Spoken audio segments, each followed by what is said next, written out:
অবস্থান ঋণ খেলাপিদের বিরুদ্ধে, লুটেরাদের বিরুদ্ধে, যারা ব্যাংকের টাকা গত 17 বছর বা আসলে আমরা এই কিছুদিন নির্বাচনকালীন একটা বিষয় পরিলক্ষিত করেছি।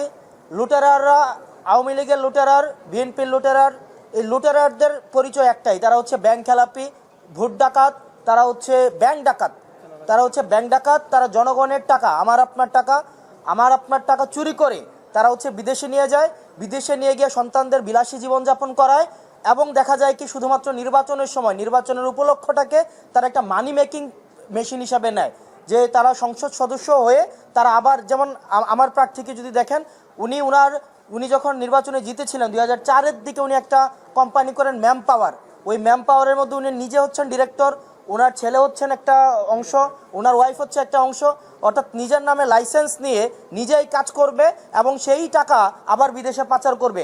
আমরা হাদি ভাই যেমনটা বলেছিল, এই যে ব্যাংক ডাকাত এবং ঋণ খেলাপি লুটেরারদের জন্য আমরা বাংলাদেশটাকে হারাম করে দেব। তারা শুধুমাত্র নির্বাচনের সময়, তারা মূলত হচ্ছে তারা বিদেশি নাগরিক, অনেকে আছে বিদেশি নাগরিক, শুধু নির্বাচনের সময় দেশে আসে সুসময়ের পাখি হিসেবে, যদি উত্তর দক্ষিণ হয় তারা আবার বিদেশে চলে যায়। ঠিক একইভাবে এই নির্বাচনটা, এই ব্যাংক ডাকাতরা শুধুমাত্র তারা এটাকে নেয় শুধুমাত্র একটা মানি মেকিং একটা প্রজেক্ট হিসাবে।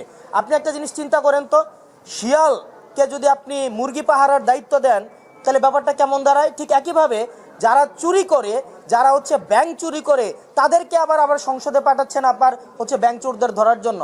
ব্যাংক চোরদেরকে সংসদে পাঠিয়ে কখনোই ব্যাংক চোর ধরা যাবে না। আপনি আমার প্রার্থীর যে বিষয়টি, উনি হচ্ছেন ওনার যে লোন, এটা হচ্ছে রাইট অফ লোন, কোনো পার্শিয়াল পেমেন্টে কখনোই হচ্ছে সেটা পরিশোধ হয় না। উনি একটা ব্যাংকের সাথে এগ্রিমেন্টে গিয়েছেন এবং সেটা হচ্ছে একটা ফ্রুটফুল এগ্রিমেন্ট। এই ফ্রুটফুল এগ্রিমেন্টে সেটা ওনার সিআইবি থেকে ক্লিয়ারেন্স হয় না। দেখেন, আমরা চাই প্রতিনিধিত্বশীল ব্যবস্থার মধ্য দিয়েই জনগণের ম্যান্ডেট নিয়ে যারা ক্ষমতায় যাবে তারা ক্ষমতায় যাক, সেটা নিয়ে সমস্যা নাই, কিন্তু এটা আমাদের একটা দীর্ঘমেয়াদী একটা ফাইটের একটা অংশ। আমরা কোনো ঋণ খেলাপিদেরকে কোনো একটা এই ধরনের একটা ফাইটে আমরা অংশগ্রহণ করতে আমরা তাদেরকে কোনোভাবেই জনগণ তাদেরকে অ্যালাউ করবে না। এই ঋণ খেলাপিদেরকে আমাদের জনগণ প্রত্যাখ্যান করেছে 5ই আগস্টের মধ্য দিয়ে, পরবর্তীতে নির্বাচন কমিশন প্রত্যাখ্যান করেছে, আপিলেট ডিভিশন প্রত্যাখ্যান করেছে, আজকে হাইকোর্ট প্রত্যাখ্যান করেছে। তারা যে কোনো প্রক্রিয়া, আমরা আবারও দেখেছি 2100 কোটি, 1700 কোটি, 254 কোটি নিয়ে অনেকে হচ্ছে বিভিন্ন ব্যাকডোর মেকানিজমের মধ্য দিয়ে নির্বাচনে আসছে। ঠিক একইভাবে তাদেরকে 12ই ফেব্রুয়ারি আবার জনগণ চূড়ান্তভাবে তাদেরকে প্রত্যাখ্যান করবে ইনশাআল্লাহ। আপনি যে মাঠ পর্যায়ে কাজ করছেন, আপনি তো মাঠে গিয়েছেন, তাই না? শোনেন, এখানে কেউ, আপনি কি চান বেআইনিভাবে কেউ নির্বাচন অংশগ্রহণ করুক?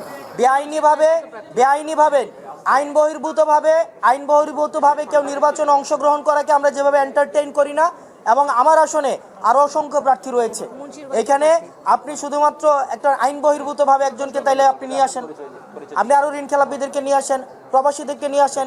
আইন বহির্ভূতভাবে যদি বিএনপির ঋণ খেলাপিদেরকে আপনি নির্বাচনে আনতে চান, তাহলে আওয়ামী লীগ কি দোষ করছে? আইন বহির্ভূতভাবে আপনি শোনেন, আপনি আপনার পরিচয় কি?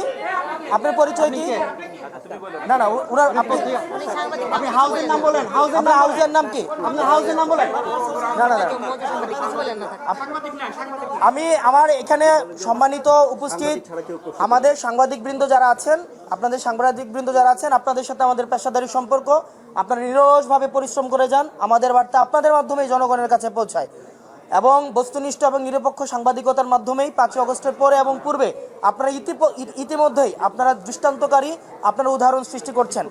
কিন্তু আমি আপনার কাছে, আপনি মানে হাউজের নাম বলে প্রশ্ন করলে সেই প্রশ্নটা হচ্ছে গ্রহণ করতে ভালো, এবং সেক্ষেত্রে আমার পেশাদারি সাংবাদিকরাও একমত হবেন বলে আশা করি। আপনার হাউজের নাম কি?